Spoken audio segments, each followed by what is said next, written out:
SFI പ്രവർത്തകർക്ക് നേരെയുള്ള police നടപടി നീചമെന്ന് VS അച്യുതാനന്ദൻ. വിദ്യാർത്ഥി സമരത്തെ അടിച്ചമർത്താനാണ് സർക്കാർ ശ്രമിക്കുന്നതെന്ന് കോടിയേരി ബാലകൃഷ്ണൻ പ്രതികരിച്ചു.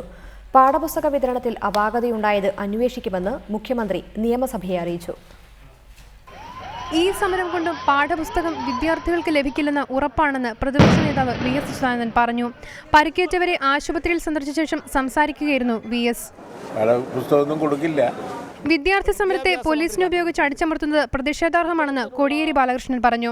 പാഠപുസ്തകവുമായി ബന്ധപ്പെട്ട വിഷയങ്ങൾ വിദ്യാഭ്യാസ മന്ത്രി അബ്ദുൾ റബ്ബിനെ മാറ്റി നിർത്തി അന്വേഷിക്കണം. ഒരു മുൻകരുതൽ നടപടിയും സ്വീകരിച്ചിട്ടില്ല.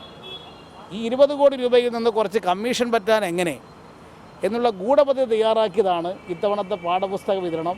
ഈ ക്രമക്കേടുകളും അരാജകത്വവും വരാനിടയായിട്ടുള്ളത്. ഇതിന് പൂർണ്ണമായ ഉത്തരവാദിത്വം ഏറ്റെടുക്കേണ്ടത് വിദ്യാഭ്യാസ വകുപ്പ് മന്ത്രി അബ്ദുൾ റബ്ബ് തന്നെയാണ്. വിദ്യാർത്ഥികൾക്കെതിരെ പോലീസ് അതിക്രമം നടത്തുകയായിരുന്നുവെന്ന് EP ജയരാജൻ പറഞ്ഞു. ഇത് അടിച്ചമർത്തി കളയാമെന്ന് അബ്ദുൾ റബ്ബും ഉമ്മൻചാണ്ടിയും ധരിച്ചു വെക്കരുത് എന്നാണ് അവരോട് ഞങ്ങൾക്ക് അഭ്യർത്ഥിക്കാനുള്ളത്. പാഠപുസ്തക വിതരണത്തിൽ പാളിച്ച സംഭവിച്ചതിനെക്കുറിച്ച് അന്വേഷിക്കുമെന്ന് മുഖ്യമന്ത്രി ഉമ്മൻചാണ്ടി നിയമസഭയെ അറിയിച്ചു. റിപ്പോർട്ടർ, തിരുവനന്തപുരം.